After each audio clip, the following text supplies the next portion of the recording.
ഡി.എസ്. സിറേ നമ്മുടെ പ്രണവിൻ്റെ ഏറ്റവും latest movie ഞാൻ ഇന്നലെ രാത്രി ഇവിടെ അടുത്തുള്ളൊരു തിയേറ്ററിൽ പോയി കണ്ടു. അപ്പോൾ ഞാനും കുറച്ച് ഫ്രണ്ട്സുമായിട്ട് പോയിട്ടാണ് കണ്ടത്. മ്യൂണിക്കിൽ അത്യാവശ്യം തരക്കേടില്ലാത്ത വലിയൊരു തിയേറ്ററിൽ പോയിട്ടാണ് കണ്ടത്. പക്ഷേ തിയേറ്ററിനകത്തോട്ട് കയറിയപ്പോഴത്തേക്കും ഞാൻ ലിറ്ററലി ഷോക്ക്ഡ് ആയിപ്പോയി. കാര്യം എന്ന് പറഞ്ഞാൽ പടം കാണാൻ ആളില്ല.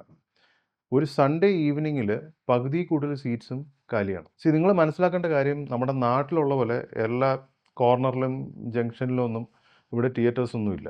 അതുമാത്രമല്ല നമ്മുടെ നാട്ടിലുള്ള എല്ലാ മൂവീസും ഇവിടെ റിലീസ് ആവാറുമില്ല. മനസ്സിലായില്ലേ? അപ്പോൾ അത്യാവശ്യം സ്റ്റാർ കാസ്റ്റ് ഉള്ളതോ അല്ലെങ്കിൽ ഓപ്പണിംഗ് ഡേയിൽ കുറച്ച് നല്ല ഫീഡ്ബാക്ക് ഉള്ള പടങ്ങൾ മാത്രമേ ഇവിടെ വരാറുള്ളൂ. അതും വളരെ ലിമിറ്റഡ് ആയിട്ടുള്ള ഷോസ് മാത്രം. അപ്പോൾ അങ്ങനെ ഒരു മൂവി വരുമ്പോൾ അതും ഒരു സൺഡേ ഈവനിങ്ങിൽ seats I mean within few days of opening ആളില്ല എന്ന് പറയുമ്പോൾ ഐ വാസ് ലൈക്ക് ഞാൻ വണ്ടറടിച്ചു പോയി. അപ്പോൾ എന്താണ് സംഭവിച്ചതെന്ന് എനിക്ക് കൃത്യമായിട്ട് അറിയില്ല. എനിക്ക് തോന്നുന്നു ഇവർ അങ്ങനെ അധികം മാർക്കറ്റിംഗ് ചെയ്തിട്ടില്ല എന്നാണ് എനിക്ക് തോന്നുന്നത്. പ്രോബബ്ലി ഓവർ ഹൈപ്പ് ചെയ്യേണ്ടെന്ന് വിചാരിച്ചിട്ടായിരിക്കാം. I don't know. സോ ഇനി പടത്തിനെക്കുറിച്ച് പറയാം. ഞാൻ പൊതുവേ ഈ ഹൊറർ ജോണറിൻ്റെ ഒരു വലിയ ഫാനല്ല. അതിൻ്റെ മെയിൻ റീസൺ എന്താണെന്ന് വെച്ച് കഴിഞ്ഞാൽ ഇപ്പോൾ ഈയിടെയായിട്ട് ഇറങ്ങുന്ന ഹൊറർ മൂവീസ് എന്നൊക്കെ പറഞ്ഞു കഴിഞ്ഞാൽ ഈ ആൾക്കാരെ പേടിപ്പിക്കാൻ വേണ്ടി വല്ലാതെ കിടന്നങ്ങ് സ്ട്രഗിൾ ചെയ്യുന്ന പോലെ നമുക്ക് തോന്നിപ്പോകും. അത് ചിലപ്പോഴൊക്കെ അത് ബാക്ക് ഫയർ ചെയ്ത് കോമഡിയായി മാറാറുണ്ട്. അപ്പോൾ നമ്മുടെ ഇപ്പം പഴയ മൂവീസൊക്കെ നോക്കുകയാണെങ്കിൽ for example best example Manichitrathazhu. അപ്പോൾ അതിൽ ഈ പല്ലും കൊമ്പൊന്നും വെച്ച് ആരും വന്ന് പേടിപ്പിക്കുന്നോ അങ്ങനെ ബ്ലഡ് എടുത്ത് ഇങ്ങനെ ഒരുപാട് ബ്ലഡൊക്കെ കാണിച്ച് അങ്ങനത്തെ പരിപാടിയൊന്നുമില്ല. ഐ മീൻ ഇറ്റ്സ് ജസ്റ്റ് ആ ഒരു ആംബിയൻസ് ക്രിയേറ്റ് ചെയ്ത് ആ ഒരു മ്യൂസിക് അതിലൂടെയാണ് നമ്മുടെ ഉള്ളിൽ നിന്നുള്ള ആ ഒരു ഫിയർ കൊണ്ടുവരുന്നത്. മനസ്സിലായില്ലേ? സോ ബ്രഹ്മയുഗം മൂവി എടുത്തേക്കുന്ന എക്സാക്ട് സെയിം ടീമാണ് ഈ മൂവി എടുത്തിരിക്കുന്നത്. മനസ്സിലായില്ലേ? ബ്രഹ്മയുഗത്തിനെ കുറിച്ച് ഞാൻ ആക്ച്വലി ഈ ചാനലിൽ തന്നെ ഒരു വീഡിയോ ചെയ്തിട്ടുണ്ട്. നിങ്ങൾ കണ്ടിട്ടില്ലെങ്കിൽ ഒന്ന് കണ്ടു നോക്കുക. ആ ഒരു വർക്ക് എന്ന് പറയുമ്പോൾ അവർ ആ മ്യൂസിക്കിലും സിനിമാറ്റോഗ്രാഫിയിലും ആ ഓരോ ഫ്രെയിംസിലും കൊണ്ടുവരുന്ന ആ ഒരു ക്ലാരിറ്റി അതിൽ ഒരു അൺവാണ്ടഡ് സീൻസോ അങ്ങനെ ഒന്നും വരുന്നില്ല. അപ്പോൾ ബ്രഹ്മയുഗത്തിനെ കുറിച്ച് നിങ്ങൾക്ക് ഞാൻ എക്സ്പ്ലെയിൻ ചെയ്യേണ്ട കാര്യമില്ല.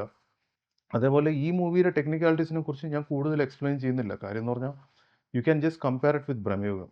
മനസ്സിലായില്ലേ? പക്ഷേ Bramayugam it was a different level movie because അവർ മറ്റേ ബ്ലാക്ക് ആൻഡ് വൈറ്റിൽ എക്സ്പെരിമെൻ്റ് ചെയ്ത് അതൊരു അന്യായ ഒരു ധൈര്യം തന്നെ വേണമായിരുന്നു അത് ചെയ്യാൻ വേണ്ടിയിട്ട്. ആ ടീമിൻ്റെ പെർഫെക്ഷൻ ബ്രഹ്മയുഗത്തിൽ അവർ ചെയ്തിട്ടുള്ള പെർഫെക്ഷൻ അവരിവിടെയും അത് എടുത്തിട്ടുണ്ട്. അപ്പം let be when it comes to music for example ആ സൗണ്ട് എഫക്ട്സ് ഒക്കെ അവർ യൂസ് ചെയ്തിരിക്കുന്നത് ബിക്കോസ് ഒരു ഹൊറർ മൂവി എന്ന് പറയുമ്പോൾ മ്യൂസിക് സൗണ്ട് എഫക്ട്സിനൊരു വലിയൊരു റോൾ പ്ലേ ചെയ്യാനുണ്ട് ഇതിൽ. മനസ്സിലായില്ലേ? അതുമാത്രമല്ല എപ്പോഴും സൗണ്ട് കേട്ടാൽ മാത്രമേ ഹൊറർ വരുള്ളൊന്നുമില്ല. സൈലൻസും യൂസ് ചെയ്യാൻ പറ്റണം. അപ്പോൾ ഇവർ ഇതിനകത്തൊരു കറക്റ്റ് ആ ഒരു കോംബോ ആ ഒരു മിക്സ്ചർ യൂസ് ചെയ്തിട്ടുണ്ട്. ഇപ്പോൾ ക്രിസ്റ്റോ സേവിയറിനെ കുറിച്ചൊന്നും ഞാൻ എടുത്ത് പറയുന്നില്ല. ഞാൻ പണ്ട് പറഞ്ഞിട്ടുള്ളതാണ്. ബ്രഹ്മയുഗത്തിലെ എല്ലാ സോങ്സും എൻ്റെ സ്പോട്ടിഫൈ പ്ലേലിസ്റ്റിൽ എപ്പോഴും കാണും. ഈ മൂവിയെക്കുറിച്ച് പറയുകയാണെങ്കിൽ തന്നെ ഇപ്പോൾ രാഹുൽ സദാശിവനാണ് സ്റ്റോറി എഴുതിയത്. എനിക്കങ്ങനെ ലാഗൊന്നും ഫീൽ ചെയ്തില്ല കേട്ടോ. കറക്റ്റ് ആവശ്യമുള്ള സാധനങ്ങൾ മാത്രം.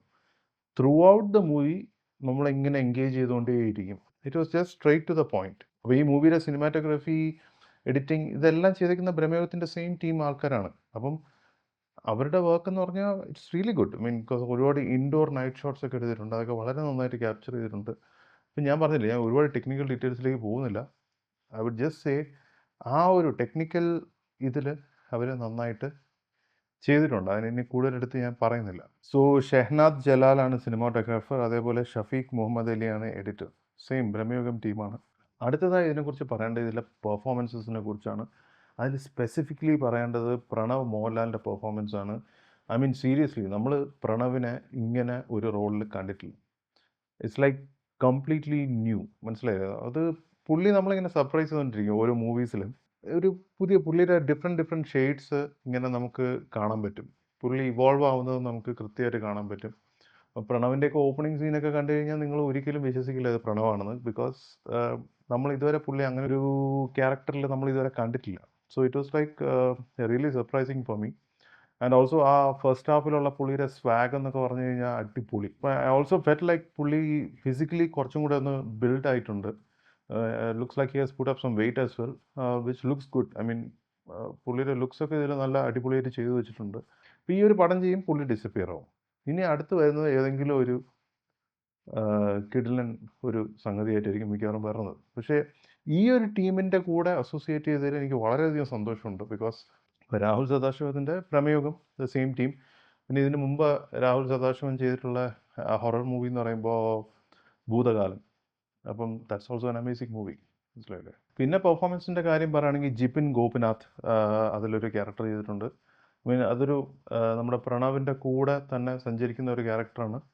He has done an amazing job seriously.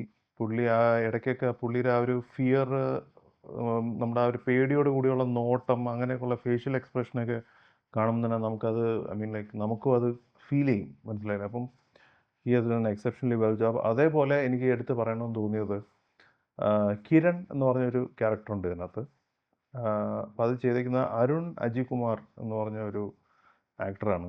I mean seriously പുള്ളിയുടെ ആക്ടിങ് എനിക്ക് ഭയങ്കര ഇഷ്ടപ്പെട്ടു. ഐ മീൻ ലൈക്ക് ഭയങ്കര നാച്ചുറലായിട്ട് തോന്നി എനിക്ക്. ഐ മീൻ പുള്ളിയുടെ സീൻസിലെല്ലാം പുള്ളി ഒരു നെർവസ്, ഒരു പേടിയോടുകൂടി നിൽക്കുന്ന ഒരു സീനാണ്.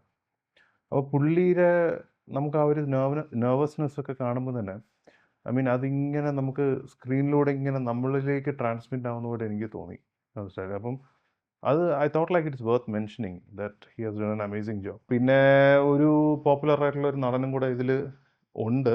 ഞാനെടുത്ത് പറഞ്ഞു, ചിലപ്പോൾ നിങ്ങൾ അറിഞ്ഞു കാണും, IMDb-യിലൊക്കെ ചിലപ്പോൾ കൊടുത്തിട്ടുണ്ടായിരിക്കും. പക്ഷേ എന്നാലും ഞാനത് ബ്രേക്ക് ചെയ്യുന്നില്ല, മനസ്സിലായില്ലേ? അതിൽ ഇതിൻ്റെ ഒരു ഇമ്പോർട്ടൻറ്റ് സീൻ ആയതുകൊണ്ട് അതിനെക്കുറിച്ച് ഞാൻ കൂടുതൽ പറയുന്നില്ല. പിന്നെ ഈ പടത്തിനെക്കുറിച്ച് പറയുകയാണെങ്കിൽ ഇതിൽ കുറച്ച് വയലൻസ് ഒക്കെ ഉണ്ട്.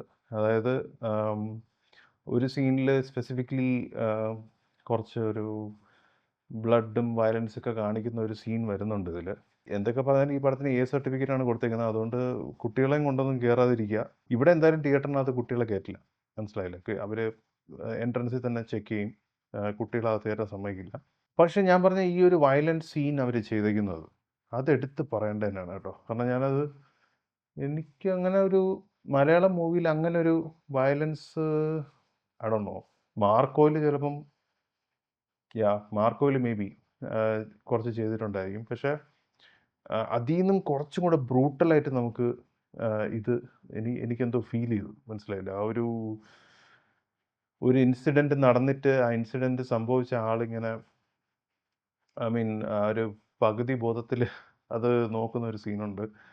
അത് കൂടുതൽ എക്സ്പ്ലെയിൻ ചെയ്ത് കഴിഞ്ഞാൽ അതിൻ്റെ ഒരു സസ്പെൻസ് പോകും. അതുകൊണ്ട് when you watch it you will understand. But seriously അവർ ആ ഒരു ഇതും കൂടെ എക്സ്പ്ലോർ ചെയ്തതായിട്ട് എനിക്ക് തോന്നി. ഐ മീൻ ഇംഗ്ലീഷ് മൂവീസിലൊക്കെ നമ്മൾ ഒരുപാട് കണ്ടിട്ടുണ്ട്, ഈ ബോണൊക്കെ പ്രൊട്രൂഡായൊക്കെ, ഫ്ലഷിൽ നിന്ന് ബോണൊക്കെ പ്രൊട്രൂഡായി വെളിയിലേക്ക് നിൽക്കുന്ന അങ്ങനെയൊക്കെയുള്ള വയലൻസ് നമ്മൾ ഇംഗ്ലീഷ് മൂവീസിലൊക്കെ കണ്ടിട്ടുണ്ട്. ഇപ്പോൾ അത് ഇതിലും എക്സ്പ്ലോർ ചെയ്തിട്ടുണ്ട്. തമിഴിൽ ലോകേഷ് സിനിമാറ്റിക് യൂണിവേഴ്സ് നമുക്ക് എല്ലാവർക്കും അറിയാവുന്നതാണ്. അതേപോലെ മലയാളത്തിൽ RCU, രാഹുൽ സിനിമാറ്റിക് യൂണിവേഴ്സ് ഉണ്ടാക്കാൻ ശ്രമിക്കുകയാണോ എന്നാണ് എനിക്കൊരു സംശയം. കാര്യം ഈ പടം വേറെ 2 മൂവീസുമായിട്ട് അവർ ലിങ്ക് ചെയ്തിട്ടുണ്ട്. ഓക്കെ, അപ്പോൾ അത് രാഹുലിൻ്റെ പ്രീവിയസ് മൂവീസ് തന്നെയാണ്. അപ്പം ഒരു പടം ഭൂതകാലമാണ്. അപ്പോൾ അത് പക്ഷേ പ്രിറ്റി സ്ട്രെയിറ്റ് ഫോർവേഡാണ്. നമുക്കത് ആ സീൻ വരുമ്പോൾ നമുക്ക് മനസ്സിലാവും, ഓക്കെ ഈ മൂവിയെ കുറിച്ചാണ് അവർ ഉദ്ദേശിക്കുന്നത് എന്ന് നമുക്കൊരു തോന്നൽ വരും. പിന്നെ ഒരു പടം ഭ്രമയുഗമാണ്. പക്ഷേ ഭ്രമയുഗം അത് എനിക്ക് തോന്നിയതാണെന്നുള്ള കാര്യം എനിക്കറിയില്ല. പക്ഷേ ഒരു സീനിൽ അത് കണ്ടപ്പോഴത്തേക്കും എനിക്ക് ഇത് അവർ ലിങ്ക് ചെയ്യാൻ നോക്കിയതാണോ എന്നെനിക്കൊരു സംശയം തോന്നി. നിങ്ങൾക്ക് അത് ഏത് സീനാണെന്ന് മനസ്സിലായെങ്കിൽ പ്ലീസ് കമൻറ്റ് ഡൗൺ ബിലോ. ഒരു RCU നമുക്കിവിടെ ക്രിയേറ്റ് ആവുന്നതിൽ എനിക്ക് വളരെ സന്തോഷമേ ഉള്ളൂ. കാരണം ഇവരെടുക്കുന്ന മൂവീസെല്ലാം നല്ല ഹൈ ക്വാളിറ്റി മൂവീസാണ്. അപ്പോൾ അങ്ങനെ ഒരു യൂണിവേഴ്സും കൂടെ ഒക്കെ ഉണ്ടാക്കി കുറേ കൊളാബറേറ്റൊക്കെ ചെയ്ത് വേറെ ലെവലിലുള്ള പടങ്ങൾ വരികയാണെങ്കിൽ ഇറ്റ്സ് ഗുഡ് ഫോർ അസ്. അപ്പം ഈ പടം പാൻ ഇന്ത്യൻ റിലീസാണെന്ന് തോന്നുന്നു, പല ഭാഷയിൽ റിലീസ് ചെയ്യുന്നുണ്ട്. എനിക്ക് തോന്നുന്നത് എല്ലായിടത്തും ഇത് അത്യാവശ്യം നല്ല ഹിറ്റ് അടിക്കും. All together A very good movie. I mean negative പറയാനായിട്ട് പ്രത്യേകിച്ചൊന്നും ഇല്ല. ഞാൻ പറഞ്ഞില്ലേ, ഈ മൂവിയിൽ അവരങ്ങനെ അനാവശ്യമായിട്ടൊന്നും എടുത്തു വെച്ചിട്ടില്ല. നമ്മുടെ ടൈം വേസ്റ്റ് ചെയ്യുന്നില്ല. നമ്മളെ ഇൻസ്റ്റൻ്റ്ലി നെക്സ്റ്റ് അങ്ങ് കൊണ്ടുപോവാണ്. സോ ഇതിലെനിക്ക് അങ്ങനെ നെഗറ്റീവ് പറയാൻ വേണ്ടിയിട്ട് ഒന്നും തോന്നിയിട്ടില്ല. കാരണം പെർഫോമൻസസ് എല്ലാം ടോപ്പ് നോച്ച്. ടീമിൻ്റെ കാര്യം പിന്നെ പറയണ്ട. So all together I don't no, I like the movie. Really entertaining movie ആയിട്ടാണ് എനിക്ക് തോന്നിയത്. കാര്യം എന്ന് പറഞ്ഞാൽ ഞാനൊരു ത്രില്ലർ മൂവിയുടെ ഫാനും കൂടെയാണ്. അപ്പോൾ ഇത് ഒരു ഹൊറർ പ്ലസ് ത്രില്ലറും കൂടെയാണ്. ഒരു ചെറിയൊരു ഇൻവെസ്റ്റിഗേഷൻ പോലെയൊക്കെ ഉള്ളതും കൂടെ ഉള്ളതായതുകൊണ്ട് I like it very much. ആൾക്കാർ എനിക്ക് തോന്നുന്നു ഇനി വേർഡ് ഓഫ് മൗത്തിലൂടെ ഇനി തിയേറ്റേഴ്സിൽ പോയി തുടങ്ങും. സോ മ്യൂണിക്കിലായാലും ജർമ്മനിയിലായാലും എനിക്ക് തോന്നുന്നു ഇനി ഇവൻച്വലി ഇനി വരും വീക്സിൽ ടിക്കറ്റ്സ് കിട്ടാൻ ബുദ്ധിമുട്ടായിരിക്കും എന്നാണ് എനിക്ക് തോന്നുന്നത്. കാരണം ഇനിയിപ്പം ആൾക്കാർ പറഞ്ഞു തുടങ്ങുമല്ലോ, അപ്പോൾ അതനുസരിച്ച് ഇനി ടിക്കറ്റ്സ് എല്ലാം ബുക്കായി പോയിക്കോളും. All together A very good movie and A must theatre watch. ഈ പടത്തിൻ്റെ ആ ഒരു ഫുൾ എക്സ്പീരിയൻസ് കിട്ടണമെങ്കിൽ, ലൈക്ക് ഐ സെഡ്, ബ്രഹ്മയുഗത്തിൻ്റെ കാര്യത്തിന് ഞാൻ പറഞ്ഞ പോലെ സൗണ്ടാണ്. അപ്പോൾ ആ സൗണ്ട് എക്സ്പീരിയൻസ് ചെയ്യാൻ പറ്റുന്ന നല്ലൊരു തിയേറ്ററിൽ പോയി കാണുക. അല്ലാതെ ഏതെങ്കിലും ഡപ്പാംകൂത്ത് തിയേറ്ററിലൊന്നും പോയിരുന്ന് കേൾക്കരുത്. കാരണം സൗണ്ട് ഉണ്ടെങ്കിലേ നമുക്ക് ഈ മൂവി നന്നായിട്ട് എക്സ്പീരിയൻസ് ചെയ്യാൻ പറ്റുള്ളൂ. സോ അതുകൊണ്ട് ഇതൊരു ഒ ടി ടിയിൽ ഇരുന്ന് കാണാൻ പറ്റിയ പടമാണെന്ന് എനിക്ക് തോന്നുന്നില്ല. ഒ ടി ടിയിൽ ഇരുന്നും കാണാം, if you have good sound system at your home, അല്ലെങ്കിൽ നല്ല ബ്ലൂടൂത്ത് ഹെഡ്സെറ്റൊക്കെ വെച്ച് കാണാം. പക്ഷേ തിയേറ്ററിൽ അത് എക്സ്പീരിയൻസ് ചെയ്യണമെങ്കിൽ അതൊരു വേറെ ലെവൽ എക്സ്പീരിയൻസ് അല്ലേ. അപ്പോൾ അതുകൊണ്ട് തന്നെ തിയേറ്ററിൽ പോകാൻ ഒരു അവസരം കിട്ടുകയാണെങ്കിൽ തിയേറ്ററിൽ പോയി കാണുക. an amazing movie which I liked and which was surprising for me because ഞാനത് നോക്കിയിരുന്ന് കണ്ട പടമൊന്നുമല്ല. എൻ്റെ ഒരു ഫ്രണ്ട് പറഞ്ഞ് ഈ പടത്തിന് പോകാൻ പോകുമെന്ന് ചോദിച്ചാൽ ഞാൻ പോയി എന്നേ ഉള്ളൂ. അപ്പോൾ നിങ്ങളും തിയേറ്ററിൽ പോയി കാണാം. എന്നിട്ട് നിങ്ങളുടെ അഭിപ്രായം അല്ലെങ്കിൽ ഇതിൽ എന്തെങ്കിലും ഹിഡൻ ഡീറ്റെയിൽസ് നിങ്ങൾക്ക് വേറെ എന്തെങ്കിലും മനസ്സിലായിട്ടൊക്കെ ഉണ്ടെങ്കിൽ ഒന്ന് കമൻസിലിടുക.